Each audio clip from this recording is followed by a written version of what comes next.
Chemical bonding chapter का ये 8th video है और आज के वीडियो का टॉपिक है मॉलिक्यूलर ऑर्बिटल थ्योरी, जिसे हम शॉर्ट में एमओटी बोलते हैं।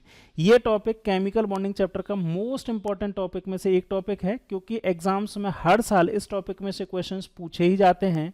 इसीलिए इस वीडियो में इस टॉपिक को हम बिल्कुल बेसिक से स्टार्ट करते हुए क्वेश्चंस को करने की अप्रोच तक कंप्लीटली और डिटेल में डिस्कस करेंगे। तो चलिए स्टार्ट करते हैं अपना टॉपिक। अगर हम बात करें मॉलिक्यूलर ऑर्बिटल थ्योरी की, तो इसको डेवलप किया था हुंड और मुलिकन ने इन 1932। अगर इसके पोस्टुलेट या इसके साइलेंट फीचर्स की बात करें तो फर्स्ट फीचर जो है वो एटॉमिक ऑर्बिटल से ही कंपेयर करते हुए दिया हुआ है। एटॉमिक ऑर्बिटल क्या होता है, आप जानते ही हैं कि न्यूक्लियस के चारों तरफ वो रीजन जहां पे इलेक्ट्रॉन के पाए जाने की प्रोबेबिलिटी या इलेक्ट्रॉन की डेंसिटी जो होती है वो मोर देन 90% होती है, उस रीजन को हम क्या बोलते हैं, एटॉमिक ऑर्बिटल्स। यहाँ पे क्या बोला गया है, the electron in a molecule are present in various molecular orbitals. जैसे एटम में इलेक्ट्रॉन्स के पाए जाने की प्रोबेबिलिटी 90% होती है एटॉमिक ऑर्बिटल्स में, वैसे ही यहाँ पे क्या बोला गया है कि मॉलिक्यूल्स में मॉलिक्यूलर ऑर्बिटल होते हैं। वहाँ पे एटॉमिक ऑर्बिटल्स जो है वो क्या हो जाते हैं, खत्म हो जाते हैं और क्या फॉर्म हो जाते हैं, मॉलिक्यूलर ऑर्बिटल्स बन जाते हैं। कैसे बनते हैं मॉलिक्यूलर ऑर्बिटल्स, जैसे यहाँ पे दिखाया गया है कि एक एटम है, एटम के सेंटर में न्यूक्लियस है और इसके चारों तरफ इलेक्ट्रॉन्स की डेंसिटी जो है उसको हम क्या बोल रहे हैं, एटॉमिक ऑर्बिटल्स। लेकिन जब मॉलिक्यूल बनते हैं तो हम जानते हैं कि एटॉमिक ऑर्बिटल्स जो है वो क्या हो जाते हैं, एक तरह से ओवरलैप करते हैं और उनके ओवरलैपिंग से क्या बनता है, एक मॉलिक्यूल फॉर्म होता है। हम बात अभी यहाँ पे कोवलेंट बॉन्ड की कर रहे हैं, आपको ये याद रहना चाहिए, ठीक है। अब यहाँ पे दो एटम कंबाइन हुए हैं तो दो एटम्स के दो न्यूक्लियस होंगे, यहाँ पे ये दो न्यूक्लियस हो गए और ये जो है वो एटॉमिक ऑर्बिटल से क्या बन गया, मॉलिक्यूलर ऑर्बिटल बन गया। मॉलिक्यूलर ऑर्बिटल्स में जो होते हैं वो इलेक्ट्रॉन्स की डेंसिटी जो होती है वो अलग अलग जगह पर अलग अलग होती है, वो हम आगे चल के बात करेंगे। अब नेक्स्ट जो फीचर है वो है the atomic orbital of comparable energies and proper symmetry combines to form molecular orbitals. अब जो एटॉमिक ऑर्बिटल, ये जो है एटॉमिक ऑर्बिटल वो जो है वो कंबाइन जो होंगे, उनकी सिमेट्री और उनकी एनर्जीज जो है वो कंपेरेबल होनी चाहिए, यानी कि अप्रॉक्सीमेटली सेम होनी चाहिए। थर्ड postulate है while an electron in an atomic orbital is influenced by one nucleus in a molecular orbital, it is influenced by two or more nuclei depending upon the number of atom in the molecule. Thus atomic orbital is monocentric while a molecular orbital is polycentric. मतलब क्या है, बहुत simple सी बात यह है कि भाई एटम जो होता है उसमें एक ही न्यूक्लियस होता है, लेकिन मॉलिक्यूल जो होते हैं उनमें दो या दो से ज़्यादा न्यूक्लियस हो सकते हैं। अगर डाई एटॉमिक है जैसे हाइड्रोजन H2 है तो इसमें दो न्यूक्लियस होंगे। अगर ट्राई एटॉमिक है जैसे NH3 में नाइट्रोजन का एक एटम होगा, हाइड्रोजन के जो है वो 3 एटम होंगे, तो टोटल यहाँ पे 4 न्यूक्लियस होंगे, यानी कि 4 न्यूक्लियस जो हैं उनके सराउंडिंग में क्या होंगे, इलेक्ट्रॉन्स की डेंसिटी अलग अलग होगी, ठीक है।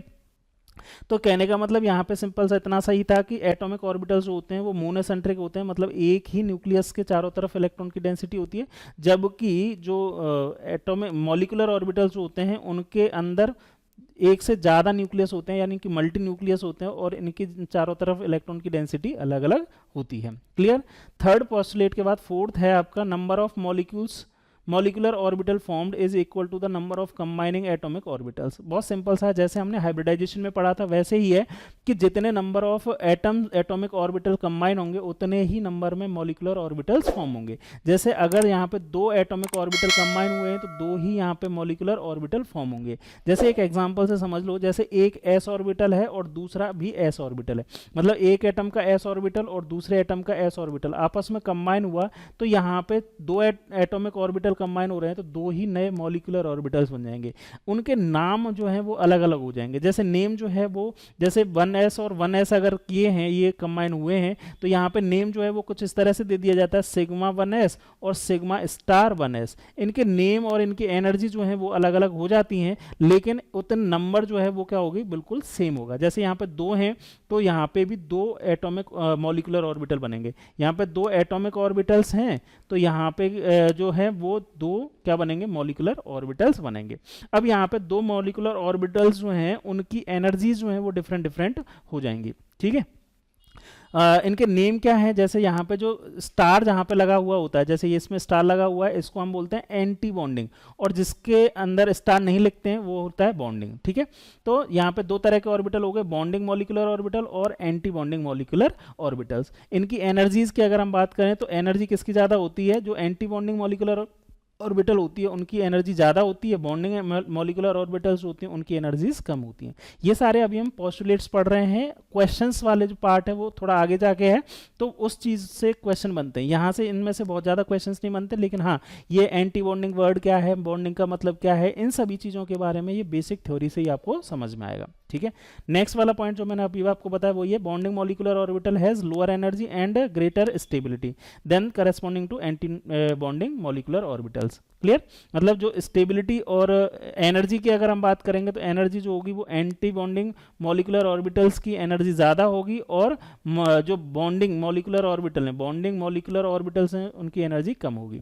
लेकिन अगर स्टेबिलिटी की बात करें तो स्टेबिलिटी और एनर्जी में तो आप जानते हैं कि अपोजिट रिलेशन तो है, तो एंटी बॉन्डिंग मॉलिकुलर ऑर्बिटल जो होते हैं वो लेस स्टेबल होते हैं, bonding molecular orbitals are more stable. ठीक है, नेक्स्ट जो पोस्टुलेट है वो है, just as the electron probability distribution around the nucleus in an atom is given by atomic orbital, the electron probability distribution around the group of nuclei in a molecule is given by molecular orbital. वही same बात है कि भाई atomic orbital जो होता है उसमें जो इलेक्ट्रॉन की प्रोबेबिलिटी जो होती है, यानी कि ऑर्बिटल्स जो होते हैं वो एक न्यूक्लियस के सराउंडिंग में होते हैं, जबकि मॉलिकुलर ऑर्बिटल जो होता है उसमें 2 न्यूक्लियस या 2 न्यूक्लियस के अलावा अगर 3 या 4 वाले हैं तो उनके सराउंडिंग होगी, जितने भी न्यूक्लियस होंगे उनके सराउंडिंग अलग अलग तरह से इलेक्ट्रॉन्स के पाए जाने की प्रोबेबिलिटी होगी।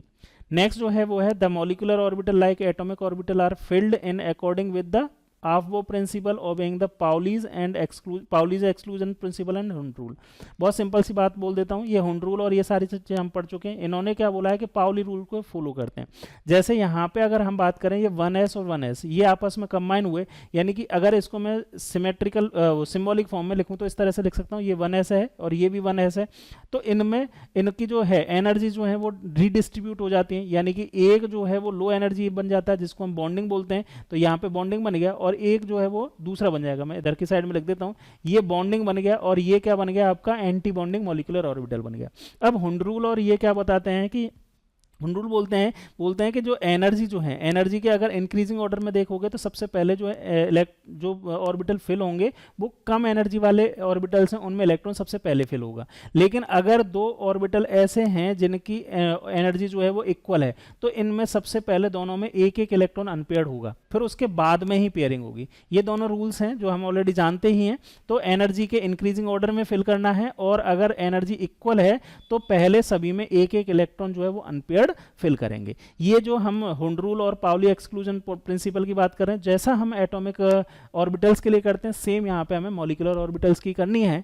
जो मेन बात हमें यहाँ पे सीखने के लिए सीखनी है वो ये देखनी है कि जो ये जो मॉलिकुलर ऑर्बिटल्स बन रहे हैं उनका एनर्जी का लेवल क्या है, एनर्जी का इंक्रीजिंग ऑर्डर क्या है, और साथ में यहाँ पे कौन कौन से जो ऑर्बिटल्स हैं या कौन कौन से टाइप के बॉन्डिंग या एंटी बॉन्डिंग मॉलिकुलर ऑर्बिटल्स हैं जिनकी एनर्जी इक्वल हो जाती है। मेनली यहाँ पे एनर्जी का इंक्रीजिंग ऑर्डर या ऑर्डर जो है वही यहाँ पे इंपॉर्टेंट है, जो आप आगे चल के हम बात करेंगे। ये सारी की सारी चीज़ें वैसे ही हैं, इन सभी जो पॉइंट्स हैं आप फीचर्स का सिंपल सा एक ही आप निकाल सकते हो कंक्लूजन कि जितने भी मॉलिकुलर ऑर्बिटल्स हैं सिर्फ उसमें मॉलिक्यूल में मिलते हैं तो मॉलिकुलर ऑर्बिटल बोलते हैं, बाकी सेम टू सेम वैसी प्रॉपर्टीज या उनके फंक्शंस हम यूज़ करते हैं जैसा कि एटॉमिक ऑर्बिटल्स के लिए करते हैं। क्लियर, चलिए जी आगे बात करें। नेक्स्ट है formation of molecular orbitals linear combination of atomic orbital LCAO। ठीक है, ये बड़ा इंपॉर्टेंट बात है। ये लाइन जो है यहाँ से समझ लीजिए। अगर हम वेव मैकेनिकल मॉडल की बात करते हैं जिसमें श्रोडिंगर वेव इक्वेशन के सॉल्यूशन से हमें क्या मिलते हैं, एटॉमिक ऑर्बिटल्स मिलते हैं। एटॉमिक ऑर्बिटल्स जो हैं वो किससे मिलते हैं, श्रोडिंगर वेव इक्वेशन के सॉल्यूशन से मिलते हैं। अब श्रोडिंगर वेव इक्वेशन जो है वो हमें एक वेव फंक्शन देता है जिसको हम चाई या साई बोलते हैं, और एम्पलीट्यूड ऑफ इलेक्ट्रॉन वेव, ठीक है, जो किसको शो करता है, एम्पलीट्यूड ऑफ इलेक्ट्रॉन वेव को शो करता है। ठीक है, ये तो हमने बात की किसके बारे में, एटॉमिक ऑर्बिटल्स में तो हम इजीली श्रोडिंगर इक्वेशन को सॉल्व करके एटॉमिक ऑर्बिटल्स कर देते हैं, निकाल लेते हैं। लेकिन क्या है, since it can not be solve for many system containing more than 1 electron molecular orbital which are one electron wave function for a molecule are difficult to obtain directly from the solution of Schrodinger wave equation. मतलब क्या है कि जो molecular orbitals की जो हम बात कर रहे हैं उसमें तो एक से ज़्यादा इलेक्ट्रॉन भी हैं, साथ में वहाँ पे एक से ज़्यादा न्यूक्लियस भी हैं। तो इसके लिए श्रोडिंगर वेव इक्वेशन है उसको सॉल्व करना बहुत ही डिफिकल्ट है, मैथमेटिकली ऑपरेशन करना बहुत डिफिकल्ट है और उससे प्रेसाइज रिजल्ट भी नहीं आते। तो इस प्रॉब्लम को सॉल्व करने के लिए क्या किया गया, एक नया अप्रोक्सीमेशन वाला मेथड लिया गया जिसको हम बोलते हैं linear combination of atomic orbitals. जो एटॉमिक ऑर्बिटल्स हैं उनका लीनियर कॉम्बिनेशन करेंगे। ये एक मैथमेटिकल ऑपरेशन है, बहुत ज़्यादा हमारे में नहीं है, हमें तो बहुत सिंपल से तरीके से समझना है यहाँ पे, ठीक है। तो LCAO जो है वो एक मेथड है जिसमें हम क्या करेंगे, एटॉमिक ऑर्बिटल्स जो हैं उनसे हम क्या करेंगे, मॉलिक्यूलर ऑर्बिटल्स किस तरह से बनते हैं। मॉलिक्यूलर ऑर्बिटल आपको पता ही है दो तरह के बनते हैं, एक होता है एंटी बॉन्डिंग मॉलिक्यूलर ऑर्बिटल और एक होता है बॉन्डिंग मॉलिक्यूलर ऑर्बिटल। तो ये एंटी बॉन्डिंग मॉलिक्यूलर ऑर्बिटल और बॉन्डिंग मॉलिक्यूलर ऑर्बिटल जो हैं वो किस तरह से बनते हैं इसको हमें सीखना है, ठीक है। कैसे है यहाँ पे इस LCAO जो मेथड है linear combination of atomic orbital, इसको एक्सप्लेन किया हुआ है। थोड़ा सा एक लाइन पढ़ेंगे उसके बाद मैं आपको शॉर्ट में या जो डायग्रामेटिकली उससे एक्सप्लेन कर दूंगा। देखो यहाँ पे क्या है, let us apply this method to a homonuclear diatomic hydrogen molecule. यहाँ पे हाइड्रोजन मॉलिक्यूल के लिए अप्लाई कर रहे हैं। तो हाइड्रोजन मॉलिक्यूल के लिए अप्लाई करने के लिए क्या करें, consider the hydrogen molecule consisting of two atoms A and B. अब इसमें दो हाइड्रोजन एटम है H H ये, तो एक हाइड्रोजन एटम को यहाँ पे ए मान लिया और दूसरे को क्या मान लिया है, बी मान लिया है, ठीक। Each hydrogen atom in ground state has one electron in 1s। अगर हाइड्रोजन का इलेक्ट्रॉनिक कॉन्फ़िगरेशन लिखोगे तो ऐसे लिखोगे कि इसका 1s में एक इलेक्ट्रॉन है और दूसरा जो है उसमें भी 1s में एक इलेक्ट्रॉन है। क्लियर है, यहाँ तक कोई दिक्कत नहीं है, बहुत सिंपल सी बातें हैं। अब जो है LCAO आएगा, the atomic orbital of these atoms may be represented by wave function चाई ए एंड चाई बी। तो देखो भाई, एक ए जो है एटम उसको हमने किससे रिप्रेजेंट कर दिया, चाई ए से, और दूसरा जो है दूसरा एटम जो है हाइड्रोजन का, हाइड्रोजन मॉलिक्यूल में उसको चाई बी से रिप्रेजेंट कर दिया। ये तो एटॉमिक ऑर्बिटल है। अब इन चाई ए और चाई बी को हम क्या करेंगे, कौन सा फंक्शन लगाएंगे, सिंपल सा linear combination of atomic orbitals. देखो इससे क्या है, इसको बहुत सिंपल सा क्या करना है, दोनों को ही हमें ऐड कर देना है और दोनों को ही सब्ट्रैक्ट कर देना है। चाई ए प्लस और माइनस, एक बार दोनों को प्लस करेंगे और एक बार दोनों को माइनस करेंगे, तो इससे क्या होगा, जब दोनों के वेव फंक्शन को प्लस किया, ऐड किया, तब जो मॉलिक्यूलर ऑर्बिटल्स बनेंगे उनको हम बोलेंगे बॉन्डिंग मॉलिक्यूलर ऑर्बिटल्स। कैलकुलेशन कुछ भी नहीं, बस इतना सा याद रखना है कि दोनों के जब वेव फंक्शन ऐड होते हैं तो इसको हम बोलते हैं बॉन्डिंग मॉलिक्यूलर ऑर्बिटल बनते हैं, और उसको हम किससे डिनोट करते हैं, सिग्मा से, ठीक है। और अगर दोनों के वेव फंक्शंस जो हैं उनको हम सब्ट्रैक्ट कर दें तो जो बनते हैं उनको बोलते हैं हम anti bonding molecular orbitals. Simple है, सिंपल सी बात है। और इसको हम किससे डिनोट करते हैं, सिग्मा स्टार से। मतलब सिग्मा के ऊपर स्टार जहां पे भी लग रहा है वो एंटी बॉन्डिंग मॉलिक्यूलर ऑर्बिटल्स होते हैं। क्लियर है, यहां तक कोई दिक्कत नहीं होगी। आई होप ये चीज समझ में आ गई होगी। इसी चीज को अलग अलग तरह से, ये जो मैंने आपको यहां पे भी बताया ना, ये तो मैंने सिर्फ मैथमेटिकली इस तरह से करके बता दिया है। अब इसी चीज को कई तरह से बता सकते हैं। जैसे दोनों वेव फंक्शन जो ऐड होते हैं वो किस में ऐड होते हैं, कंस्ट्रक्टिव इंटरफेरेंस में। इंटरफेरेंस तो आप जानते हैं, नहीं जानते हैं तो थोड़ा सा मैं बता देता हूं, फिजिक्स में आप डिटेल में पढ़ लेते हो इस चीज को। जैसे दो वेव हैं, एक ये वेव है और एक दूसरी वेव है। जैसे यहाँ पे एक जो मैंने यहाँ पे चाई ए बोल रखा है और ये चाई बी बोल रखा है। अगर इन दोनों वेव फंक्शन को सेम, ये दोनों वेव फंक्शन सेम फेज में हैं तो ये दोनों क्या होंगी, ऐड हो जाएंगी। और ऐड होने के बाद में जो थर्ड जो इनका रिजल्टेंट बनेगा वो कैसे बनेगा, इन दोनों वेव फंक्शन का जो एम्पलीट्यूड है, मैंने सिर्फ आधी सी बनाई है, आगे नहीं बना पा रहा हूँ, ठीक है। तो इन दोनों का जो एम्पलीट्यूड्स हैं वो क्या हो जाएंगे, ऐड हो जाएंगे। और अगर इनका डिस्ट्रक्टिव इंटरफेरेंस हुआ तो डिस्ट्रक्टिव इंटरफेरेंस में क्या होंगे, इनके दोनों के एम्पलीट्यूड जो है वो क्या हो जाएंगे, रिड्यूस हो जाएंगे। जब डिस्ट्रक्टिव होता है यानी कि सब्ट्रैक्ट होते हैं तो एंटी बॉन्डिंग मॉलिक्यूलर ऑर्बिटल्स बनते हैं, और जब एडिशन होता है यानी कि कंस्ट्रक्टिव इंटरफेरेंस होता है वेव फंक्शंस के बीच में तो, या वेव्स के बीच में, तो क्या बनता है आपका, बॉन्डिंग मॉलिक्यूलर ऑर्बिटल फॉर्म होता है। क्लियर है, बहुत सिंपल सी बात है, इतना सा ही तो, प्लस और माइनस ही तो करना है, इतना सी बात है। आगे चलते हैं, देखो ये सारी की सारी चीज़ें जो मैंने अभी आपको बताई ये लिख रखी हैं। अच्छा, बॉन्डिंग मॉलिक्यूलर ऑर्बिटल और एंटी बॉन्डिंग मॉलिक्यूलर ऑर्बिटल्स, इन दोनों में से अगर हम बात करें तो स्टेबल कौन है? अभी मैंने बताया था बॉन्डिंग मॉलिक्यूलर ऑर्बिटल्स जो होते हैं they are more stable than anti bonding molecular orbitals. Reason क्या है? क्योंकि जो एनर्जी होती है, एनर्जी वो किसकी ज़्यादा होती है? जो एंटी बॉन्डिंग मॉलिक्यूलर ऑर्बिटल्स हैं उनकी एनर्जी ज़्यादा होती है, बॉन्डिंग मॉलिक्यूलर ऑर्बिटल जो हैं उनकी एनर्जी कम होती है। स्टेबिलिटी का ऑर्डर हमें या एनर्जी का ऑर्डर दोनों का ध्यान रखना है, एक का ध्यान रख लो दूसरे का अपने आप ध्यान रह जाएगा, ठीक है। अब इसी बात को हम ग्राफिकल फॉर्म में भी रिप्रेजेंट कर सकते हैं। देखो ये एनर्जी का इंक्रीजिंग ऑर्डर है। जैसे मैंने ये चाई ए कैसे है? चाई ए और चाई बी तो आपको ध्यान ही है कि दो मैंने H2 ले रखा है, एक हाइड्रोजन मॉलिक्यूल ले रखा है जिसमें दो हाइड्रोजन एटम्स हैं, और इन हाइड्रोजन एटम्स में से एक एटम को मैंने ए माना था, है ना, इस बुक में स्टार्टिंग में ए माना था, और इसको क्या माना? बी। जो फर्स्ट जो हाइड्रोजन एटम है उसका जो वेव फंक्शन है चाई ए है, और दूसरा जो है उसका चाई बी है। अब इन दोनों को अलग अलग लिख दिया यहाँ पे, इस तरह से दोनों को ऐड करना है। तो ऐड करने से एक दोनों का जब वेव फंक्शन ऐड हुआ, है ना, चाई ए प्लस चाई बी हुआ, मतलब कंस्ट्रक्टिव इंटरफेरेंस जब हुआ इनके वेव्स के बीच में, तो जो मॉलिक्यूलर ऑर्बिटल बना तो उसको हमने क्या बोल दिया? ये इस मॉलिक्यूलर ऑर्बिटल को बोल दिया bonding molecular orbital. Bonding orbital, और इसकी एनर्जी क्या होगी? कम होगी, लोअर देन एटॉमिक ऑर्बिटल। जो बॉन्डिंग मॉलिक्यूलर ऑर्बिटल्स हैं उनकी एनर्जी जो है वो एटॉमिक ऑर्बिटल से भी क्या हो जाती है? कम हो जाती है। और एंटी बॉन्डिंग मॉलिक्यूलर ऑर्बिटल्स जो हैं, जैसे जो वो किससे बने? डिस्ट्रक्टिव इंटरफेरेंस से बने, वो उनमें क्या होगा? उनकी एनर्जी जो है वो एटॉमिक ऑर्बिटल की एनर्जी से इंक्रीज हो जाती है। तो इनको बोलते हैं एंटी बॉन्डिंग ऑर्बिटल्स या एंटी बॉन्डिंग मॉलिक्यूलर ऑर्बिटल, और इनकी एनर्जी हायर ज़्यादा होती है किससे? एटॉमिक ऑर्बिटल से भी ज़्यादा, ठीक है। बॉन्डिंग और एटॉमिक बॉन्डिंग मॉलिक्यूलर ऑर्बिटल से तो ज़्यादा होती यही, साथ में जो एटॉमिक ऑर्बिटल्स हैं उनसे भी इसकी एनर्जी ज्यादा होती है। क्लियर है? समझ में आया ये वाली चीज? ये समझ में आ गया तो आपको आधी सारी चीजें यहाँ पे क्लियर हो जाएंगी। आगे बहुत सिंपल सिंपल सा है, इनसे ही कोरिलेट होते हुए सारा चैप्टर आगे बढ़ेगा। आगे बात करते हैं। यहाँ पे ये हो गया आपका बॉन्डिंग और एंटी बॉन्डिंग। अब इसी चीज को जो ग्राफिकल फॉर्म है इसी को किस तरह से हुआ है यहाँ पे एक डायग्राम से भी समझा देते हैं कि जो हम बात कर रहे थे कि जो डेंसिटी है वो किस तरह से चेंज हो रही है। जो मैंने अभी स्टार्टिंग में लिया था, जो हाइड्रोजन एटम है जिसके ए और बी मान रखा था, तो वो इस तरह का कुछ मॉलिक्यूल रहेगा, इस तरह का कुछ मॉलिक्यूल रहेगा, ठीक। अब इनके जो वेव फंक्शन हैं, जैसे ये दोनों क्या हैं? एटम्स हैं, इन दोनों के वेव फंक्शन चाई और चाई बी हैं।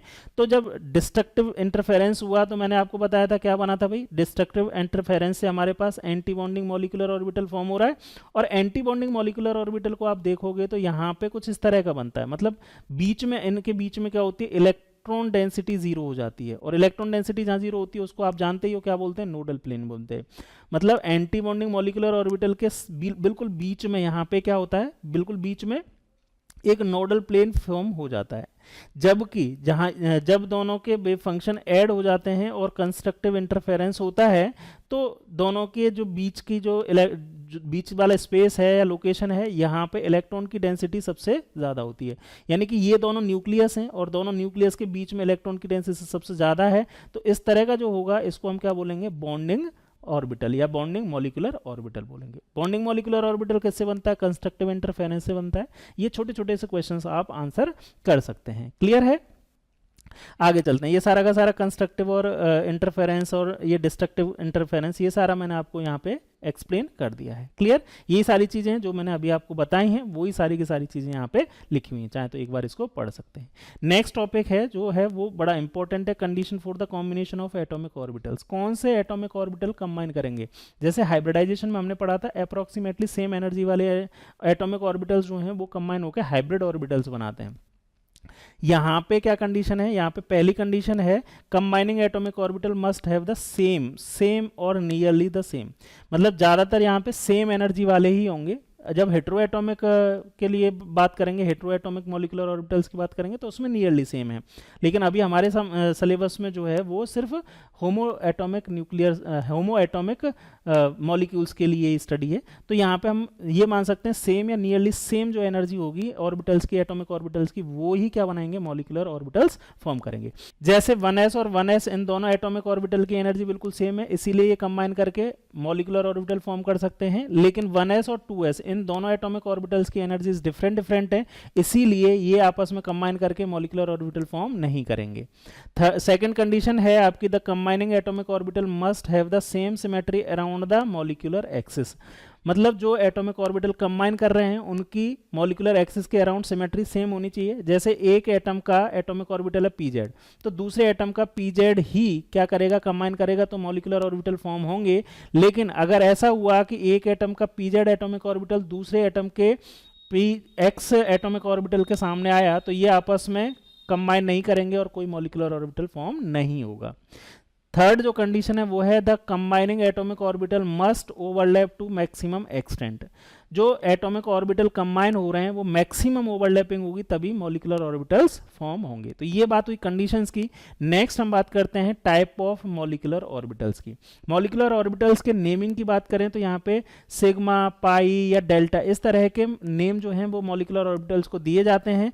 अगर हम सिग्मा की बात करें तो सिग्मा जो होते हैं वो सिमेट्रिकल मॉलिक्यूलर ऑर्बिटल्स होते हैं, और वहीं पाई जो होते हैं they are unsymmetrical molecular orbitals. तो सिग्मा और पाई के बारे में बात करते हैं। यहाँ पे डेल्टा और ये आगे वाले जो एटम्स हैं या आगे वाले मॉलिक्यूल्स हैं जिनमें नंबर ऑफ इलेक्ट्रॉन्स ज्यादा होते हैं, उनके लिए आगे और भी नोमेनक्लेचर किया जाता है। इंपॉर्टेंट बात, यहां से बहुत बहुत बहुत इंपॉर्टेंट बात स्टार्ट कर रहे हैं।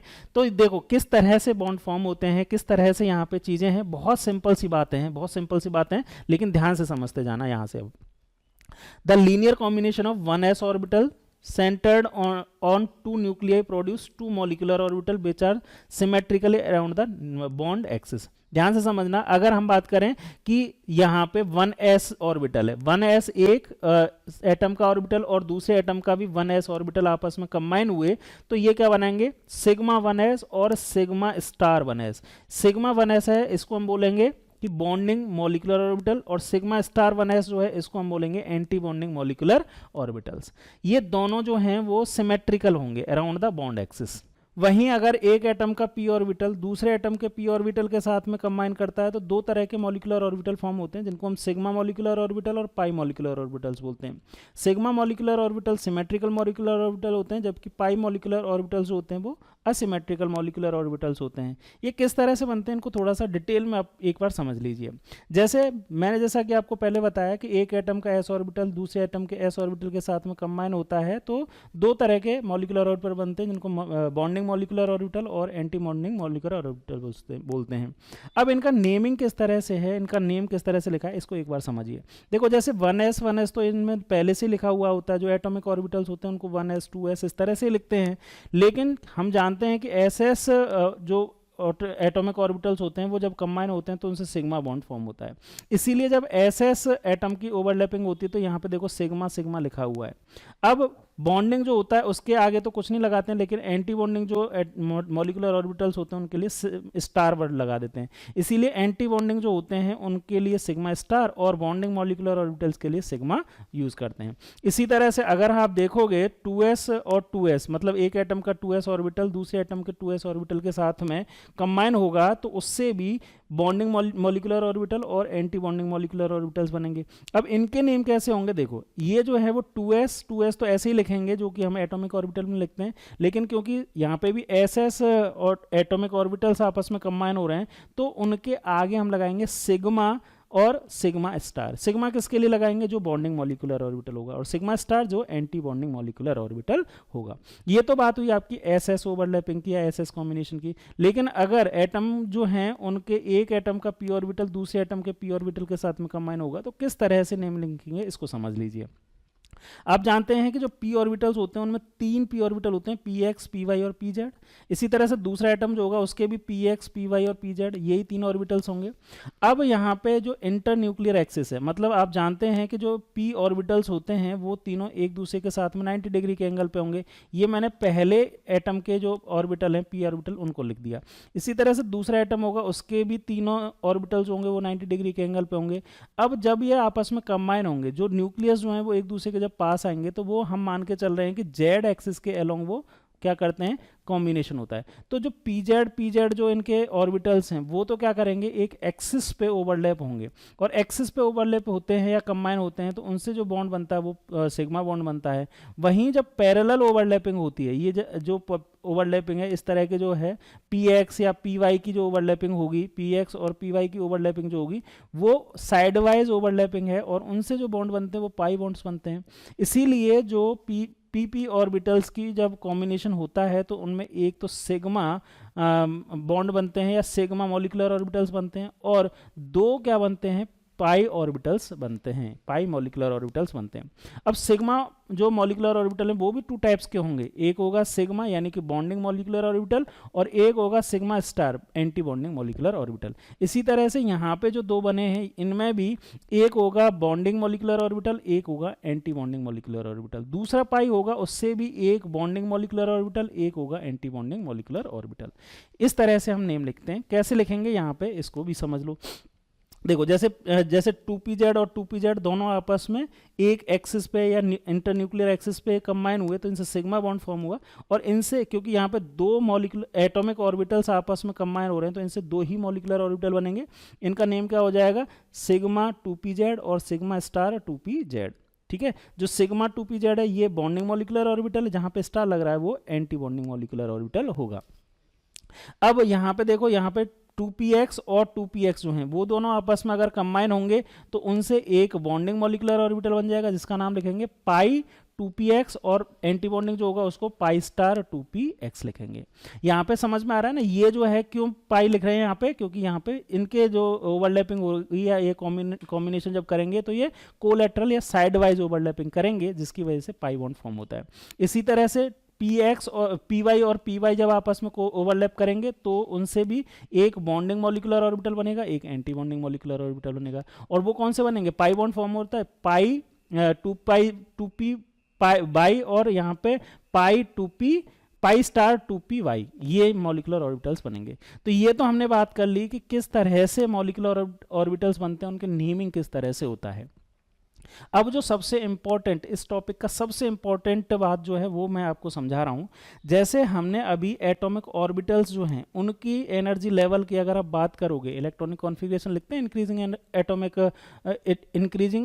एटॉमिक ऑर्बिटल्स के ऑर्डर में। ठीक है, तो एटॉमिक ऑर्बिटल्स में जो सबसे कम एनर्जी जो होती है वो 1s की होती है, उसके बाद 2s की होती है, उसके बाद 2p की होती है, उसके बाद 3s की होती है। ऐसे हम लिखते हैं। तो जब हम इलेक्ट्रॉनिक कॉन्फ़िगरेशन लिखते हैं तो हम लिखते हैं 1s2 2s2 2p6 3s2 and so on, इस तरह से लिखते हैं। लेकिन यहाँ पे अब एटॉमिक ऑर्बिटल्स तो है नहीं, अब यहाँ पे क्या बन गए भाई, मॉलिक्यूलर ऑर्बिटल्स फॉर्म हो गए। तो मॉलिक्यूलर ऑर्बिटल कैसे फॉर्म हुए, देखो यहाँ पे तो एक एटम है लेकिन दो एटम होंगे तो यहाँ पे 1s और 1s दोनों दो बार लिखने पड़ेंगे क्योंकि यहाँ पे मॉलिक्यूलर है, और हम अभी यहाँ पे डाई एटॉमिक मॉलिक्यूल्स की बात कर रहे हैं। अब ये 1s जो होंगे, एक एटम जो होगा वो एक मॉलिक्यूलर जो मॉलिक्यूल ऑर्बिटल जो होगा वो कैसा होगा, बॉन्डिंग, और एक होगा एंटी बॉन्डिंग। तो जो बॉन्डिंग मॉलिक्यूलर ऑर्बिटल होता है उसको हम बोलते हैं सिग्मा 1s, और एंटी बॉन्डिंग होता है उसको बोलते हैं सिग्मा स्टार। तो जो बॉन्डिंग होता है उसकी एनर्जी कम होती है तो इसलिए पहले लिखा, एंटी बॉन्डिंग जिसकी ज़्यादा होती है उसको बाद में लिखा। इसी तरह से 2s जो हैं जब एटॉमिक ऑर्बिटल आपस में कंबाइन करेंगे तो इनको भी मैं दो बार लिख देता हूँ, 2s और 2s। अब इनसे जो मॉलिक्यूलर ऑर्बिटल्स बनेंगे वो भी बॉन्डिंग और एंटी बॉन्डिंग बनेंगे। बॉन्डिंग के लिए यहाँ पे लिखेंगे सिग्मा 2s और यहाँ पे लिखेंगे सिग्मा स्टार 2s। अब ये 2p जो हैं, अब यहाँ पे तो हमने सिर्फ 2p लिख देते हैं, लेकिन p जो होता है उससे कितने मॉलिक्यूलर ऑर्बिटल्स बनते हैं, ये सभी मॉलिक्यूलर ऑर्बिटल्स बनते हैं। तो इन सभी मॉलिक्यूलर ऑर्बिटल्स की एनर्जी जो होती है उनको सबको हमें लिखना होगा। जैसे यहाँ पे लिखना होगा ये सिग्मा 2pz, उसके बाद में हमें लिखना होगा पाई 2py या पाई 2px, ये सारे एनर्जी के इंक्रीजिंग ऑर्डर में लिखने होंगे। लेकिन इंपॉर्टेंट बात यहाँ पे यही है कि जब इनकी इंक्रीजिंग ऑर्डर हम लिखते हैं तो इनमें थोड़ा सा वेरिएशन आता है। किसके ऊपर बेस्ड होता है ये वेरिएशन, इस वेरिएशन को समझ लीजिए। ये तो मैं ऑलरेडी आपको बता ही चुका हूँ, वेरिएशन को समझो। यहाँ पे जो वेरिएशन होता है वो नंबर ऑफ इलेक्ट्रॉन्स के ऊपर बेस्ड होता है, number of electrons in molecule में जितने नंबर ऑफ इलेक्ट्रॉन्स होते हैं उसके ऊपर यहाँ पे थोड़ा सा एनर्जी के जो एनर्जी लेवल हैं वो चेंज हो जाते हैं। इसको दो पार्ट में डिवाइड करके पढ़ सकते हैं। एक ऐसा ऑर्डर जिसमें यहाँ पे मोर देन 14 इलेक्ट्रॉन्स हैं, मतलब 14 इलेक्ट्रॉन से ज़्यादा अगर किसी मॉलिक्यूल में इलेक्ट्रॉन्स हैं टोटल तो एक ऑर्डर आता है, और एक है कि अगर 14 से कम या 14 के बराबर अगर इलेक्ट्रॉन्स हैं किसी मॉलिक्यूल में तो दूसरे टाइप का ऑर्डर आता है। 14 से इलेक्ट्रॉन ज़्यादा कैसे, जैसे ऑक्सीजन की बात कर लो, O2, ऑक्सीजन के एक एटम में कितने इलेक्ट्रॉन्स होते हैं 8, तो 2 एटम है ऑक्सीजन मॉलिक्यूल में, इसलिए टोटल इसमें कितने इलेक्ट्रॉन्स हो जाएंगे 16, यानी कि 16 एटम्स 16 इलेक्ट्रॉन्स वाला जो ऑर्डर होगा वो इस तरह का ऑर्डर होगा। कैसे होगा अभी मैं बात बताता हूँ, है ना। और 14 या 14 से कम वाले कौन से होंगे, जैसे H2 हो गया या C2 हो गया या फिर N2 हो गया। इनमें देखो ना हाइड्रोजन में कितने, हाइड्रोजन में 2 एटम है, ईच हाइड्रोजन के पास कितने इलेक्ट्रॉन्स होते हैं 1, तो टोटल एटम हाइड्रोजन मॉलिक्यूल में कितने होंगे 2 इलेक्ट्रॉन्स होंगे, टोटल इलेक्ट्रॉन्स कितने होंगे हाइड्रोजन मॉलिक्यूल में 2। अगर मैं कार्बन की भी बात करूं तो कार्बन के एक एटम में कितने इलेक्ट्रॉन्स होते हैं 6, 2 एटम है तो यहाँ पे कितने एटम्स कितने इलेक्ट्रॉन्स हो जाएंगे टोटल 12। तो इनकी लेस देन 14 इलेक्ट्रॉन्स के लिए जो ऑर्डर होगा वो इस तरह का होगा। क्या है ऑर्डर, देखना समझना। यहाँ पे सबसे पहले 1s में जाएगा इलेक्ट्रॉन, फिर सिग्मा 1s में जाएगा, फिर सिग्मा स्टार 1s में जाएगा, फिर सिग्मा 2s में जाएगा, उसके बाद सिग्मा स्टार 2s में, उसके बाद यहाँ पे सिग्मा 2pz में जाएगा, और यहाँ पे पाई 2px और पाई 2py, इन दोनों की एनर्जी इक्वल है, इन दोनों की एनर्जी क्या है इक्वल है। तो जब यहां तक एनर्जी इलेक्ट्रॉन फिल हो जाएंगे, तो जब इलेक्ट्रॉन इसमें फिल होगा ना, तो एक इलेक्ट्रॉन, अगर 2 इलेक्ट्रॉन फिल करने तो एक इलेक्ट्रॉन यहां जाएगा, फिर एक इलेक्ट्रॉन यहां जाएगा। जब तीसरा इलेक्ट्रॉन जाएगा तो वो फिर क्या करेगा, यहाँ पे पेयरिंग करेगा। क्लियर है। तो यहाँ पे इलेक्ट्रॉनिक कॉन्फ़िगरेशन अगर हम लिखना चाहें, नेक्स्ट टॉपिक हमारा वही है इलेक्ट्रॉनिक कॉन्फ़िगरेशन, तो हम यहाँ पे ऐसे लिख सकते हैं, यहाँ पे ईच जो मॉलिक्यूलर ऑर्बिटल है उन सभी में दो दो इलेक्ट्रॉन ही आ सकते हैं, मैक्सिमम 2 इलेक्ट्रॉन्स ही आ सकते हैं। और इन इलेक्ट्रॉन्स की फिलिंग जो होगी वो होन्स और पाउलीज एक्सक्लूजन प्रिंसिपल के अकॉर्डिंग होगी। अब यहाँ पे जिनकी एनर्जीज इक्वल हैं, यहाँ पे आपको सावधान होकर इलेक्ट्रॉन फिल करने हैं, क्योंकि यहाँ पे 2 इलेक्ट्रॉन्स तो लिख रहे हैं, लेकिन अगर इसमें यहाँ पे सिर्फ आपके पास 2 ही इलेक्ट्रॉन है तो दोनों इलेक्ट्रॉन्स में क्या होगा, एक इलेक्ट्रॉन पहले p पाई x में जाएगा और दूसरा इलेक्ट्रॉन जो है वो पाई 2py में जाएगा। मतलब 2 इलेक्ट्रॉन जो हैं, क्योंकि इन दोनों की एनर्जीज क्या हैं इक्वल हैं, और इक्वल एनर्जीज जो होती हैं उनमें हम पहले एक एक इलेक्ट्रॉन सभी में अनपेयर्ड इलेक्ट्रॉन फिल करते हैं। ठीक है, ये आपको समझ में आ गया। चलो, ये तो हुई मोर देन 14 इलेक्ट्रॉन्स के लिए ये इलेक्ट्रॉनिक कॉन्फ़िगरेशन, और यहाँ पे है लेस देन 14 या 14 इलेक्ट्रॉन्स। 14 इलेक्ट्रॉन्स हो या उससे कम इलेक्ट्रॉन्स हो तो ये वाला ऑर्डर फॉलो होगा। ऑर्डर में स्टार्टिंग वाला पार्ट जो है वो तो सेम ही है, उसमें तो कोई अंतर नहीं है, सिर्फ एक ही डिफरेंस है। यहाँ पे क्या हुआ है, जो ये सिग्मा 2pz था ये इधर की साइड में आ गया, यानी कि ये पाई 2px और पाई 2py जो हैं उनसे एनर्जी इसकी ज़्यादा हो जाती है जब इलेक्ट्रॉन्स जो हैं वो क्या हो जाए 14 या 14 से कम रहते हैं तब। तो ये वाला जो है सिग्मा 2pz जो है वो उसकी एनर्जी ज़्यादा हो जाती है। बस इतना सा अंतर है, इसी को आपको याद रखना है। ये 2 अगर इलेक्ट्रॉनिक कॉन्फ़िगरेशन याद रखे तो एमओटी के जो न्यूमेरिकल क्वेश्चन है सारे आप याद कर सकते हो, आराम से सॉल्व कर सकते हो। इन्हीं चीज़ को मैंने यहाँ पे दोबारा से लिख दिया है, लिखने का तरीका थोड़ा सा अलग है, बाकी सेम चीज़ें ही लिखी हैं। वो ये अगर अप टू 14 इलेक्ट्रॉन से, यानी कि 14 या 14 से कम इलेक्ट्रॉन है मॉलिक्यूल में, तो ये ऑर्डर फॉलो होगा sigma 1s, sigma star 1s और sigma 2s, sigma star 2s, और उसके बाद में ये वाला, ये सबसे इंपॉर्टेंट है, ये पहले आ जाएगा, सिग्मा 2pz पहले आएगा, और उसके बाद में तो आगे वाला ऑर्डर सेम ही है। फिर यहाँ पे पाई 2py और पाई 2px, उसके बाद में पाई स्टार 2py और पाई स्टार 2px, और लास्ट में सिग्मा स्टार 2pz। अब ये सिग्मा स्टार और ये कैसे बने थे ये तो मैंने आपको अभी बता ही दिए थे। लेकिन अगर इलेक्ट्रॉन्स का नंबर 14 इलेक्ट्रॉन से ज़्यादा हो जाता है तो ये वाली जो है वो यहाँ पे आ जाता है। देखो रिमेनिंग तो ये वाला तो सेम ही है, और ये वाला जो सिग्मा 2pz है उसकी एनर्जी जो है पाई 2py और पाई 2px से ज़्यादा हो जाती है। बस इतना सा अंतर आता है। अब इसी चीज़ को अगर डायग्राम के फॉर्म में लिखना चाहो, समझना चाहो तो इसको समझ लो।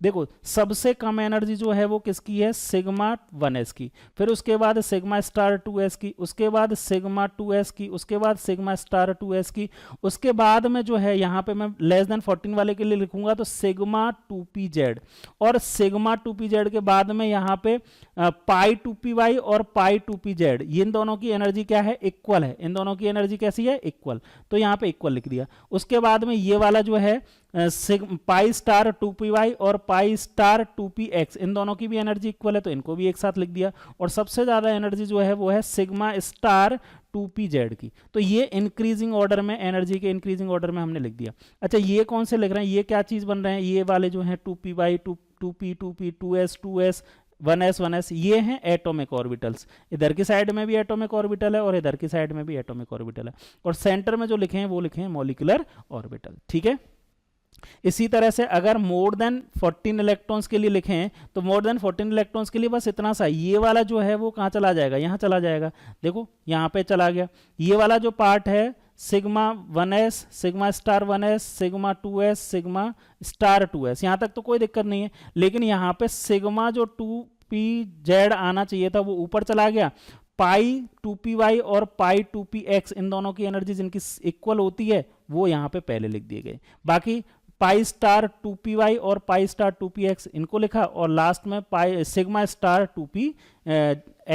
2pz लिख दिया। ठीक है, तो ये जो ऑर्डर है यहाँ पे, ऑर्डर जो है वो आपको इसमें लिखना है। अच्छा, ये px x y z जो लिख रहे हैं इनमें बहुत ज़्यादा कंफ्यूज मत होना। अगर जब आप सॉल्व करोगे, क्वेश्चन सॉल्व करोगे, तो इनसे बहुत ज़्यादा फर्क नहीं पड़ना है, इनसे फर्क पड़ना है पाई और सिग्मा वाले पार्ट जो है उससे फर्क पड़ना है, उसको ध्यान से देखना। तो इसमें ज़्यादा कंफ्यूज नहीं होना है कि यहाँ पे z पहले लिखना है कि बाद में लिखना है, उससे कोई फर्क नहीं है। यहाँ पे सिग्मा 2px अगर हम एक्सियल एक्सिस लेते तो यहाँ पे सिग्मा 2px लिख देते और यहाँ पे सिग्मा 2px लिख देते, जहाँ पे z x लिख रखे हैं वहाँ पे z लिख देते, तो कोई ज्यादा फर्क नहीं है। सिर्फ हमने z एक्सिस को क्या माना है कि z एक्सिस के अलोंग जो है वो ये दोनों न्यूक्लियस हैं या जो दोनों एटम है वो आपस में कंबाइन हो रहे हैं। तो यहाँ पे जो z ले लिया, z की जगह x भी ले लेते तो भी कोई फर्क नहीं पड़ता। ऑर्डर ये वाला आपको याद रखना ज्यादा इंपॉर्टेंट है। इसको किस तरह से अप्लाई करते हैं इसके बारे में हम आगे बात करते हैं। ठीक है, लेकिन इसको अप्लाई करने के लिए वो इलेक्ट्रॉनिक कॉन्फ़िगरेशन जो है, इलेक्ट्रॉनिक कॉन्फ़िगरेशन मैंने बता दिया, the distribution of electrons among various molecular orbital is called electronic configuration of the molecule. जो अभी हमने पढ़ा वो इलेक्ट्रॉनिक कॉन्फ़िगरेशन ही पढ़ा है। अब इस इलेक्ट्रॉनिक कॉन्फ़िगरेशन की हेल्प से बहुत सारी चीजें हम एक्सप्लेन कर सकते हैं। From the electronic configuration of the molecule it is possible to get important information about the molecule. बहुत सारी इंफॉर्मेशन हम यहाँ से क्या कर सकते हैं, लिख सकते हैं, निकाल सकते हैं इलेक्ट्रॉनिक कॉन्फ़िगरेशन के बेसिस पे। इसीलिए यहाँ पे सबसे पहली जो एप्लीकेशन है electronic configuration of molecular orbitals, तो वो है आपकी स्टेबिलिटी ऑफ मॉलिक्यूल्स। मॉलिक्यूल्स की स्टेबिलिटी कैसे निकालेंगे, ध्यान से समझना। देखो, जब हम कैलकुलेट करेंगे इलेक्ट्रॉनिक कॉन्फ़िगरेशन के लिए तो यहाँ पे एनबी वर्ड का यूज करेंगे। एनबी का मतलब है number of electrons in bonding orbitals. जितने भी बॉन्डिंग ऑर्बिटल्स है, बॉन्डिंग ऑर्बिटल्स कौन कौन से होते हैं, सिग्मा और पाई, जिनमें स्टार नहीं लगे हुए हैं वो सारे के सारे कौन से होंगे, आपके बॉन्डिंग ऑर्बिटल्स होंगे। और एन ए यहाँ पे लिखेंगे हम, वो लिखेंगे number of electrons in anti bonding orbitals. Anti bonding कौन से होंगे, सिग्मा स्टार और पाई स्टार जिनके आगे लगा हुआ है वो सारे कैसे होंगे, आपके एंटी बॉन्डिंग मॉलिक्यूलर ऑर्बिटल्स होंगे। ये बॉन्डिंग मॉलिक्यूलर ऑर्बिटल्स हैं। ठीक है, अब स्टेबिलिटी कैसे निकालते हैं। अगर जो बॉन्डिंग मॉलिक्यूलर ऑर्बिटल्स हैं उनमें नंबर ऑफ इलेक्ट्रॉन्स ज्यादा हैं, एंटी बॉन्डिंग में कम है, एंटी बॉन्डिंग में कम है तो मॉलिक्यूल स्टेबल होगा। लेकिन अगर एंटी बॉन्डिंग में ज्यादा है तो मॉलिक्यूलर अनस्टेबल होगा। बहुत सिंपल सी बात है कि नंबर बॉन्डिंग मॉलिक्यूलर ऑर्बिटल्स में जितने ज्यादा नंबर ऑफ इलेक्ट्रॉन्स होंगे वो मॉलिक्यूल उतना ही ज्यादा स्टेबल होगा। जितने ज्यादा का मतलब सिर्फ इतना सा है कि हम कंपेयर किससे कर रहे हैं, एंटी बॉन्डिंग मॉलिक्यूलर ऑर्बिटल में प्रेजेंट इलेक्ट्रॉन से। पहला जो एप्लीकेशन है वो तो आप स्टेबिलिटी निकाल सकते हैं। दूसरी बात है, अभी ये इसके सभी एप्लीकेशन आने वाले हैं, बहुत सारे एग्जांपल्स हैं, अभी मैं सिर्फ इसकी थ्योरी बता रहा हूं। जब आप इनका एप्लीकेशन पढ़ोगे तो एक बार में आपको समझ में आ जाएंगे। दूसरा है बॉन्ड ऑर्डर। बॉन्ड ऑर्डर क्या होता है, एक तरह से सिंगल बॉन्ड जो होता है उसको हम, जैसे सिंगल बॉन्ड है यानी कि बॉन्ड ऑर्डर उसका 1 है, डबल बॉन्ड है तो बॉन्ड ऑर्डर 2 होगा, ट्रिपल बॉन्ड है तो बॉन्ड ऑर्डर 3 है। ये तो सिंपल हैं। बॉन्ड ऑर्डर 1.5 भी हो सकता है, 1.5 भी हो सकता है ना, अकॉर्डिंग टू MO2 1.25 भी हो सकता है, कोई भी बॉन्ड ऑर्डर हो सकता है, ठीक है। वो कैलकुलेट हम करेंगे किस तरह से होता है, 1.5 के अलावा 2.5 भी हो सकता है, इस तरह के बॉन्ड ऑर्डर भी यहाँ पे होते हैं। लेकिन यहाँ पे जो इंपॉर्टेंट बात है वो ये है कि बॉन्ड ऑर्डर जितना ज़्यादा होगा, बॉन्ड स्ट्रेंथ उतनी ही ज़्यादा होगी और मॉलिक्यूल की स्टेबिलिटी भी उतनी ही ज़्यादा होगी। यानी कि पहला वाला पॉइंट जो है वो बॉन्डिंग और एंटी बॉन्डिंग से तो हम निकाल ही सकते हैं, हम यहाँ से भी निकाल सकते हैं कि स्टेबिलिटी जो है वो बॉन्ड ऑर्डर के ऊपर भी डिपेंड करती है। जितनी ज़्यादा बॉन्ड ऑर्डर उतना ही ज़्यादा मॉलिक्यूल स्टेबल होगा, ठीक है। कैसे निकालेंगे इसके बारे में बात करेंगे। अच्छा, एक बात और कि एक positive bond order, positive bond order का मतलब अगर हम कैलकुलेट करेंगे, कैलकुलेट किस तरह से करते हैं बॉन्ड ऑर्डर को, वो उसका एक फॉर्मूला होता है ये वाला कि half multiply by N B minus N B, N A, N B मतलब number of electrons present in bonding orbital और एन ए मतलब number of electrons present in anti bonding orbitals. इस फॉर्मूला से जो बॉन्ड ऑर्डर निकल के आता है, अगर इसकी वैल्यू जो है वो अगर पॉजिटिव है, इसका मतलब है कि स्टेबल मॉलिक्यूल है। अगर किसी मॉलिक्यूल के लिए बॉन्ड ऑर्डर पॉजिटिव आ रहा है तो वो स्टेबल मॉलिक्यूल है, लेकिन अगर ये बॉन्ड ऑर्डर नेगेटिव या फिर जीरो आ रहा है, इसका मतलब है कि वो अनस्टेबल मॉलिक्यूल है और वो एग्जिस्ट नहीं करेगा, ठीक है। नेक्स्ट है third bond, nature of bond. Nature of bond तो मैंने बता ही दिया, integral bond order value of 1 2 3 correspond to single, double and triple bond respectively as studied in classical concept. तो यहाँ पे क्लासिकल कॉन्सेप्ट में तो हम इंटीग्रल वैल्यू ही बताते हैं, 1 होगा, 2 होगा, 3 होगा बॉन्ड ऑर्डर, लेकिन एमओटी में क्या हो सकते हैं, फ्रैक्शन में भी बॉन्ड ऑर्डर हो सकते हैं। नेक्स्ट जो बात है वो है आपकी bond length. Bond length, bond length का सिंपल सा है कि बॉन्ड ऑर्डर से ही कोरिलेशन है कि जितना ज़्यादा बॉन्ड ऑर्डर होगा बॉन्ड लेंथ उतनी ही छोटी होगी, ठीक है। बहुत सिंपल सा है। अगर आप देखोगे पहले भी आप जानते हो कि सिंगल बॉन्ड जो होता है वो सबसे लॉन्ग होता है, डबल बॉन्ड जो होता है उससे छोटा होता है और ट्रिपल बॉन्ड सबसे छोटा होता है, ठीक है। तो बॉन्ड ऑर्डर जैसे जैसे बढ़ता है बॉन्ड लेंथ उतनी ही कम होती जाती है। तो यहाँ से ये फॉर्मूला आपके लिए इंपॉर्टेंट है, half multiply by N B minus N A. इस फॉर्मूला को याद रखो क्योंकि सारे पैरामीटर्स इसी से निकलने वाले हैं। और लास्ट एक प्रॉपर्टी जो है जिसको हम इलेक्ट्रॉनिक कॉन्फ़िगरेशन से एक्सप्लेन कर सकते हैं, that is magnetic nature. Magnetic nature का मतलब दो तरह के कंपाउंड या मॉलिक्यूल हो सकते हैं, डायमैग्नेटिक और पैरामैग्नेटिक। ये इंपॉर्टेंट है, इसमें कई बार क्वेश्चन पूछा जा चुका है। इसी बॉन्ड ऑर्डर पूछा गया है या फिर मैग्नेटिक नेचर पूछा गया है, यही दो चीज़ें पूछी गई हैं। अभी तक के जितने भी आप प्रीवियस ईयर के एग्जाम्स में देखोगे तो उसमें इसी तरह इन्हीं दो चीज़ों को डिटेल में पूछा गया है या इन्हीं दो कॉन्सेप्ट के बारे में क्वेश्चन पूछा हुआ है। रिमेनिंग जो चीज़ें हैं वो सिर्फ हमने बॉन्डिंग और एंटी बॉन्डिंग होते क्या हैं इसको समझने में ज़्यादा टाइम लगाया है, ठीक है।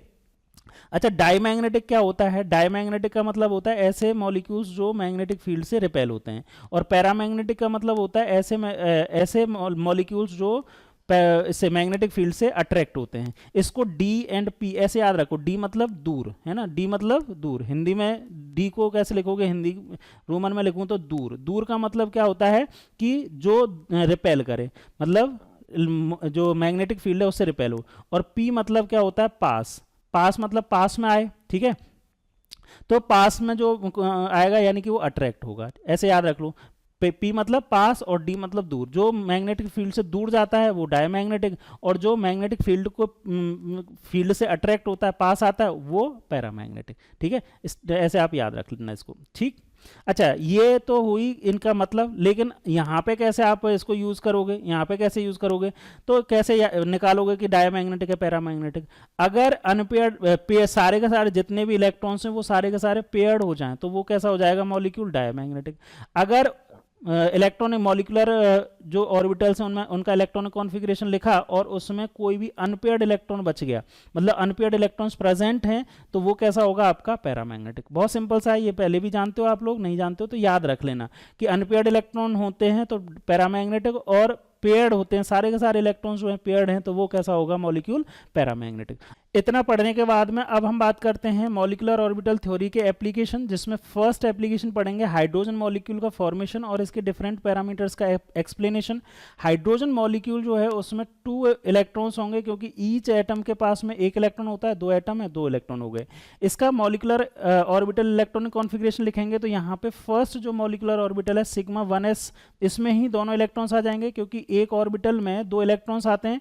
इसमें जो सिग्मा 1s है वो एक बॉन्डिंग मॉलिक्यूलर ऑर्बिटल है, बॉन्डिंग मॉलिक्यूलर ऑर्बिटल में 2 इलेक्ट्रॉन्स हो गए, और एंटी बॉन्डिंग मॉलिक्यूलर ऑर्बिटल में कोई इलेक्ट्रॉन नहीं है, 0 इलेक्ट्रॉन है। इसीलिए इसका बॉन्ड ऑर्डर अगर हम कैलकुलेट करें, बॉन्ड ऑर्डर किस तरह से लिखते हैं, half multiply by NB minus NA, NB मतलब number of electrons in bonded molecular orbitals, तो 2 हैं, तो यहाँ पे लिख देंगे हाफ NB मतलब 2 माइनस 0, तो इसको सॉल्व करेंगे तो ये वैल्यू आ जाएगी 1। 1 का मतलब है कि हाइड्रोजन के बीच में जो बॉन्ड होगा वो कौन सा बॉन्ड होगा, सिंगल बॉन्ड होगा। हाइड्रोजन को ब्रेक करने के लिए जो एनर्जी की रिक्वायरमेंट होगी, बॉन्ड डिसोसिएशन एनर्जी की रिक्वायरमेंट होगी, वो कितनी होगी, 438। ये तो प्रैक्टिकल है, लेकिन हाँ हाइड्रोजन को, इस H2 मॉलिक्यूल को हम अदर स्पीसीज जैसे H2 प्लस या H2 माइनस इनसे भी कंपेयर कर सकते हैं। H2 प्लस में अगर आप निकालना चाहोगे तो इसका बॉन्ड ऑर्डर कितना होगा, H2 माइनस का बॉन्ड ऑर्डर कितना होगा, ये कैसे निकालोगे, जैसे H2 प्लस है तो H2 प्लस में कितने इलेक्ट्रॉन्स हो जाएंगे टोटल, H2 में 2 इलेक्ट्रॉन है, H2 प्लस में कितने हो जाएगा, 1 इलेक्ट्रॉन हो जाएगा। अब 1 इलेक्ट्रॉन होगा तो इसका बॉन्ड ऑर्डर निकालना चाहो तो बॉन्ड ऑर्डर कैसा होगा, ये 1 इलेक्ट्रॉन जो होगा उसमें किसमें होगा, ये भी सिग्मा 1s1 यही होगा, मतलब बॉन्डिंग मॉलिक्यूलर ऑर्बिटल में होगा, तो बॉन्ड ऑर्डर कितना हो जाएगा, हाफ मल्टीप्लाई बाई 1 माइनस 0, यानी कि इसका बॉन्ड ऑर्डर हो जाएगा 0.5, किसका, H2 प्लस जो है उस मॉलिक्यूल में 0.5 बॉन्ड ऑर्डर है। इसी तरह से यहाँ पे H2 माइनस इसका बॉन्ड ऑर्डर निकालना चाहें तो कैसे निकालेंगे, इसमें टोटल इलेक्ट्रॉन्स कितने हो जाएंगे, 3 इलेक्ट्रॉन्स हो जाएंगे, क्योंकि H2 में 2 इलेक्ट्रॉन्स हैं, तो H2 माइनस में कितने हो जाएंगे, 3 इलेक्ट्रॉन्स। अब 3 इलेक्ट्रॉन्स होते ही इसका इलेक्ट्रॉनिक कॉन्फ़िगरेशन किस तरह से लिखेंगे, ध्यान से समझना, इलेक्ट्रॉनिक कॉन्फ़िगरेशन ये वाला ही फॉलो करना है। पहले में सिग्मा 1s2 हो जाएगा और सिग्मा स्टार 1s में कितना आ जाएगा, 1 इलेक्ट्रॉन। जब 3 इलेक्ट्रॉन्स होंगे तो अब देखो यहाँ पे एंटी बॉन्डिंग में कितने इलेक्ट्रॉन्स आ गए, 1, बॉन्डिंग में इतने हैं 2, तो इसका बॉन्ड ऑर्डर निकालो। आप बॉन्ड ऑर्डर कितना हो जाएगा, हाफ, एंटी बॉन्डिंग में कितने हैं 2 माइनस एंटी बॉन्डिंग में 1, तो यहां पे भी इसका बॉन्ड ऑर्डर भी कितना आ गया, 0.5 आ गया। तो यहां पे ये जो है ये H2 मॉलिक्यूल जो है वो सबसे ज्यादा स्टेबल है, H2 प्लस या H2 माइनस जो है उनके बॉन्ड ऑर्डर 0.5 आ रहे हैं, इसका मतलब है कि H2 प्लस और H2 माइनस जो है वो अनस्टेबल हैं। ठीक, बात करें अगर इनकी मैग्नेटिक प्रॉपर्टी की, तो यहाँ पे इसमें देखोगे तो हाइड्रोजन का जो इलेक्ट्रॉनिक कॉन्फ़िगरेशन है सिग्मा 1s2, इसमें दोनों ही इलेक्ट्रॉन्स जो हैं वो पेयर्ड हो जाएंगे, एक ऑर्बिटल में 2 इलेक्ट्रॉन होते हैं और दोनों ही पेयर्ड हो जाते हैं। H2 में कोई भी इलेक्ट्रॉन अनपेयर्ड नहीं है, इसीलिए इसका नेचर कैसा हो जाएगा, डायमैग्नेटिक। लेकिन यहाँ पे अगर आप देखोगे तो दोनों ही ये वाली दोनों स्पीसीज H2 प्लस और H2 माइनस दोनों में ही अनपेयर्ड इलेक्ट्रॉन्स हैं, क्योंकि इनके 1 इलेक्ट्रॉन है इसमें, और इसमें सिग्मा 1s2 और सिग्मा स्टार 1s1, तो इसमें दोनों में ही एक इलेक्ट्रॉन अनपेयर्ड है, इसीलिए ये दोनों कैसे हो जाएंगे, आपकी पैरामैग्नेटिक हो जाएंगी। ऐसी स्पीसीज और भी बहुत सारी दी जा सकती हैं, कुछ और भी हम यहाँ पे एक्सप्लेन करने वाले हैं, यहाँ पे देखने वाले हैं। ठीक है, हाइड्रोजन की बॉन्ड लेंथ जो होगी वो 74 पिकोमीटर होती है। ठीक, नेक्स्ट जो है, नेक्स्ट मॉलिक्यूल है हीलियम मॉलिक्यूल। वैसे तो आपने ये हीलियम मॉलिक्यूल नहीं देखा होगा, लेकिन हीलियम मॉलिक्यूल बनेगा कि नहीं बनेगा वो आप बता सकते हैं, किससे, MOT से। क्या करोगे, हीलियम मॉलिक्यूल है तो हीलियम के एक एटम के पास कितने इलेक्ट्रॉन्स होते हैं, 2, तो H2 मॉलिक्यूल अगर हमें बनाना है, He2 मॉलिक्यूल बनाना है, तो He2 मॉलिक्यूल में टोटल इलेक्ट्रॉन्स कितने हो जाएंगे, 4 इलेक्ट्रॉन्स हुए, तो इसका इलेक्ट्रॉनिक कॉन्फ़िगरेशन वही यहीं से अपन को करना है ना, यहीं से करना है। इलेक्ट्रॉनिक कॉन्फ़िगरेशन कैसे लिख दोगे आप, सिग्मा 1s2 और सिग्मा स्टार 1s2, तो ये इलेक्ट्रॉनिक कॉन्फ़िगरेशन हो गया जो यहाँ पे भी लिखा हुआ है, हीलियम 2 का He2 का इलेक्ट्रॉनिक कॉन्फ़िगरेशन ये हो गया। यानी कि ये जो हैं वो बॉन्डिंग मॉलिक्यूलर ऑर्बिटल में और ये जो हैं वो एंटी बॉन्डिंग मॉलिक्यूलर ऑर्बिटल में है। तो बॉन्डिंग मॉलिक्यूलर ऑर्बिटल में 2 इलेक्ट्रॉन है और एंटी बॉन्डिंग मॉलिक्यूलर ऑर्बिटल में भी 2 इलेक्ट्रॉन है, तो इसका बॉन्ड ऑर्डर निकालेंगे तो हाफ मल्टीप्लाई बाई 2 बॉन्डिंग में और 2 ही एंटी बॉन्डिंग में, तो 2 माइनस 2 0 हो जाएगा, तो बॉन्ड ऑर्डर कितना आ गया, 0 बॉन्ड ऑर्डर का मतलब है कि हीलियम और हीलियम के बीच में कोई भी बॉन्ड का फॉर्मेशन नहीं होगा। और वैसे भी हम जानते हैं हीलियम जो होती है इनर्ट गैस होती है, इसमें बॉन्ड का फॉर्मेशन नहीं होता है। ठीक, तो हीलियम मॉलिक्यूल जो है वो क्या है, अनस्टेबल है, क्योंकि इसका बॉन्ड ऑर्डर 0 आ रहा है और वो एग्जिस्ट भी नहीं करती। ठीक, similarly it can shown that Be2 molecule है, Be2 मतलब बेरिलियम का एटॉमिक नंबर होता है आपका 4, हाइड्रोजन, हीलियम, लिथियम, बेरिलियम, तो Be2 जो है वो उसमें 8 इलेक्ट्रॉन्स होंगे और 8 इलेक्ट्रॉन्स को आप इस तरह से लिखेंगे, 8 इलेक्ट्रॉन्स को इस तरह से लिखेंगे, sigma 1s2 sigma star 1s2 and sigma 2s2 and sigma star 2s2। तो उसका भी बॉन्ड ऑर्डर आप निकालोगे यहाँ पे इसका Be2 का, तो उसका भी बॉन्ड ऑर्डर 0 ही आ जाएगा, क्योंकि बॉन्डिंग और एंटी बॉन्डिंग दोनों में नंबर ऑफ इलेक्ट्रॉन्स 4 4 हो गए, 0 हो जाएगा। तो Be2 जो है वो भी एग्जिस्ट नहीं करता है। क्लियर है? अच्छा, ये जो मैं साइड में बना रखे हैं ये इनके डायग्राम बना रखे हैं। जैसे हाइड्रोजन का डायग्राम जो है वो इस तरह से बनाएंगे, क्योंकि इसमें 2 इलेक्ट्रॉन्स थे, दोनों इलेक्ट्रॉन जो बॉन्डिंग मॉलिक्यूलर ऑर्बिटल है उसमें है। इसी तरह से हीलियम का लिखा हुआ है तो मॉलिक्यूल, हीलियम मॉलिक्यूल का इस तरह का हम एनर्जी डायग्राम बना सकते हैं। ठीक, लिथियम के लिए अगर आप बात करें तो लिथियम Li2 जो है उसका इलेक्ट्रॉनिक कॉन्फ़िगरेशन कैसे होगा, वैसे ही है। अब बस एप्लीकेशन वाला पार्ट है, इसमें 2-3 चीज़ें निकालनी है हमें। एक तो बॉन्ड ऑर्डर निकालना होता है और बॉन्ड स्ट्रेंथ निकाल सकते हो, और मेन चीज़ है मैग्नेटिक प्रॉपर्टी। 2-3 चीज़ें आपको यहाँ पे कैलकुलेट करनी है।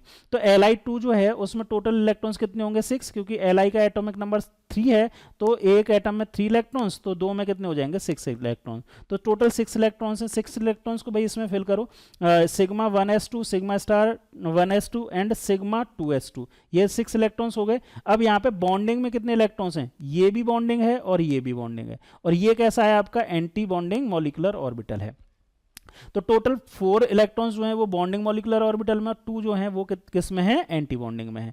तो इसका बॉन्ड ऑर्डर आप कैलकुलेट करना चाहें तो बॉन्ड ऑर्डर कैसे निकाल दोगे, देखो यहाँ पे निकाल रखा है 4 - 2 डिवाइडेड बाई 2 इक्वल टू 1। ये मतलब लिथियम और लिथियम के बीच में कैसा बॉन्ड होगा, सिंगल बॉन्ड होगा। ठीक, अब लिथियम जो है इसमें इसका ये एनर्जी डायग्राम देख लो, यहाँ पे sigma 1s2, sigma star 1s2 and sigma 2s2। तो यहाँ पे दोनों सारे के सारे इलेक्ट्रॉन्स जो हैं वो सारे के सारे कैसे हैं, आपके पेयर्ड इलेक्ट्रॉन्स हैं, और पेयर्ड हैं तो ये कैसा होगा, डायमैग्नेटिक नेचर होगा। डायमैग्नेटिक कब होता है, वेपर फेज में। और Li2 जो होता है मिलता भी किस स्टेज में है, वेपर फेज में ही Li2 स्टेबल होता है, सॉलिड स्टेट में Li2 स्टेबल नहीं होता। ठीक, इसी तरह से कार्बन मॉलिक्यूल के बारे में भी बात कर सकते हैं। कार्बन मॉलिक्यूल में टोटल नंबर ऑफ इलेक्ट्रॉन्स आप बता सकते हो, 12 इलेक्ट्रॉन्स होते हैं। 12 इलेक्ट्रॉन्स हैं तो इनका इलेक्ट्रॉनिक कॉन्फ़िगरेशन क्या हो जाएगा, sigma 1s2, sigma star 1s2, sigma 2s2, sigma star 2s2, और लास्ट वाले पाई 2px2 एंड पाई 2py2। अब ये टोटल यहाँ तक इलेक्ट्रॉन्स 12 इलेक्ट्रॉन्स हो गए, काउंट कर लो। अब इसमें नंबर ऑफ इलेक्ट्रॉन्स बॉन्डिंग में कौन कौन से हैं, एंटी बॉन्डिंग में कौन कौन से हैं। देखो ये बॉन्डिंग है, ये बॉन्डिंग है, जहां पे स्टार नहीं लग रहा है वो सारे के सारे क्या हैं, आपके बॉन्डिंग, ये सारे बॉन्डिंग है। और एंटी बॉन्डिंग कौन से हैं, ये बचे हुए जो हैं एंटी बॉन्डिंग है। तो बॉन्डिंग में कितने हुए, 2 यहाँ पे 2 यहाँ पे 4 एंड टोटल यहाँ पे 4 ये हैं 8 इलेक्ट्रॉन्स जो हैं बॉन्डिंग में है, और यहाँ पे 2 और 2 ये 4 इलेक्ट्रॉन एंटी बॉन्डिंग में। तो बॉन्ड ऑर्डर निकाल लेंगे यहाँ पे 8 माइनस, देखो यहाँ पे लिख भी रहा है 8 - 4 डिवाइडेड बाई 2, तो एक कितना आ जाएगा, बॉन्ड ऑर्डर आ जाएगा यहाँ पे 2, यानी कि कार्बन कार्बन के बीच में जो है वो डबल बॉन्ड एग्जिस्ट करेगा। और कार्बन मॉलिक्यूल जो होता है वो स्टेबल है, क्योंकि इसका बॉन्ड ऑर्डर जो है वो 2 आ रहा है, और डायमैग्नेटिक भी है। डायमैग्नेटिक क्यों है, आप देखेंगे कि सारे के सारे मॉलिक्यूलर ऑर्बिटल्स जो है वो कंप्लीटली पेयर्ड हैं, कंप्लीटली फिल्ड हैं, पेयर्ड हैं सभी इलेक्ट्रॉन्स, इसीलिए इसका नेचर कैसा होगा, डायमैग्नेटिक। ठीक है, double bond in C2 consist of both pi bond because of presence of 4 electrons in 2 पाई और मॉलिक्यूलर ऑर्बिटल। देखो यहाँ पे पाई बॉन्ड और ये एस, यहाँ से इस इलेक्ट्रॉनिक कॉन्फ़िगरेशन से हम ये भी कैलकुलेट कर सकते हैं या ये भी जान सकते हैं कि कौन कौन से बॉन्ड बनेंगे। तो यहाँ पे सिग्मा बॉन्ड भी बन रहा है और पाई इलेक्ट्रॉन्स भी पार्टिसिपेट कर रहे हैं, यानी कि यहाँ पे पाई बॉन्ड भी बनेगा, यानी कि जो डबल बॉन्ड है उसमें एक सिग्मा और एक पाई बॉन्ड होगा। क्लियर, सारी की सारी चीजें बता दी मैंने। और इसका अगर एनर्जी लेवल डायग्राम आपको बनाना है तो इस तरह से बना सकते हैं, जिसमें मैं थोड़ा सा इसको करके जूम करके दिखा देता हूं। ये जैसे ये लिख सकते हैं हम, ये वाला सिग्मा 1s2, यहाँ पे 2 इलेक्ट्रॉन्स दिखाए हैं, इसी तरह से sigma star 1s2, sigma 2s2, sigma star 2s2, फिर ये दोनों इलेक्ट्रॉन्स जो दो पाई 2px और पाई 2py, इन दोनों की एनर्जी सेम होती है, इसीलिए इनको एक साथ इक्वल बराबर लेवल में, एक ही लेवल में बनाया है। क्लियर है, ये आपको समझ में आ गया। तो इस तरह से हम क्या कर सकते हैं, किसी भी मॉलिक्यूल के फॉर्मेशन और उसके डिफरेंट पैरामीटर्स को एक्सप्लेन कर सकते हैं। एक लास्ट और है ऑक्सीजन मॉलिक्यूल। अब ऑक्सीजन मॉलिक्यूल का ध्यान से समझना कि ऑक्सीजन मॉलिक्यूल जो है उसमें टोटल नंबर ऑफ इलेक्ट्रॉन्स कितने हो गए, 16, जो कि 14 इलेक्ट्रॉन से ज्यादा है।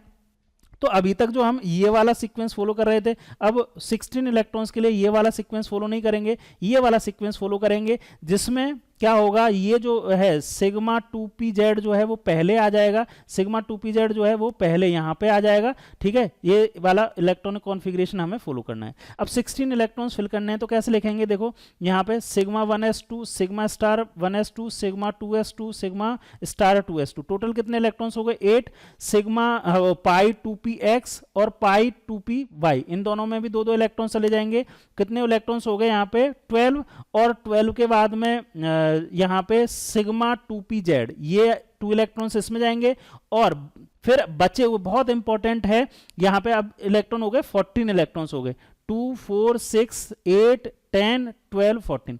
अब इंपॉर्टेंट बात है बहुत ही ज्यादा, इन दोनों की एनर्जी जो है वो इक्वल है, 2 इलेक्ट्रॉन्स बचे हैं, तो 2 इलेक्ट्रॉन्स को हम यहाँ पे 2 इस तरह से नहीं लिखेंगे, इस तरह से नहीं लिखेंगे, क्या लिखेंगे हम, एक इलेक्ट्रॉन यहाँ पे और एक इलेक्ट्रॉन यहाँ पे, ठीक है। समझ में आया, ध्यान से समझना, इन दोनों की एनर्जी इक्वल है, इसीलिए 2 इलेक्ट्रॉन ही अगर हमें फिल करने हैं तो दोनों में एक एक इलेक्ट्रॉन फिल करेंगे। इसका एनर्जी लेवल डायग्राम आप देखना चाहो तो इस तरह से लिख सकते हैं, डायग्राम जो है वो यहाँ स्टार्टिंग वाले में तो कोई आपको दिक्कत ही नहीं है, ये वाली सब चीज तो सेम ही है जो मैंने अभी बताई। यहाँ पे दोनों की एनर्जी इक्वल है तो हम एक इलेक्ट्रॉन पहले इसमें फिल करेंगे, फिर दूसरा इलेक्ट्रॉन इसमें। अब जब थर्ड इलेक्ट्रॉन 17th वाला इलेक्ट्रॉन जब आएगा तो उसमें पेयरिंग होगी, 18th वाला फिर यहाँ पे पेयर होगा, 19th वाला फिर इसमें ऊपर जाएगा, और 20th वाले में फिर क्या होगा, इसमें पेयरिंग होगी। इस तरह से इलेक्ट्रॉनिक कॉन्फ़िगरेशन इसका हम लिख सकते हैं। अब यहाँ तक इतनी बात होने के बाद में अब आप बताओ मुझे बॉन्डिंग में और एंटी बॉन्डिंग में कितने हैं। पहले बॉन्डिंग में नंबर ऑफ इलेक्ट्रॉन्स काउंट कर लें, तो सिग्मा 1s इसमें 2, सिग्मा 2s, उसके बाद में ये बॉन्डिंग में इलेक्ट्रॉन्स हो गए, ये सारे के सारे इलेक्ट्रॉन्स बॉन्डिंग में हो गए, कितने हो गए टोटल 2 2 4 एंड 4 8 इलेक्ट्रॉन्स तो बॉन्डिंग में हो गए, बॉन्डिंग मॉलिक्यूलर ऑर्बिटल्स में, ठीक। एंटी बॉन्डिंग में, अच्छा ये 2 इलेक्ट्रॉन्स यहाँ पे भी हैं, 10 हो गए टोटल, 10 इलेक्ट्रॉन्स जो हैं वो बॉन्डिंग मॉलिक्यूलर ऑर्बिटल्स में हो गए। और एंटी बॉन्डिंग में कितने हुए, ये 2 ये और 2 ये 4 और 2 ये 6, total anti bonding molecular orbitals में टोटल नंबर ऑफ इलेक्ट्रॉन्स कितने हुए, 4 इलेक्ट्रॉन्स हुए, ठीक है।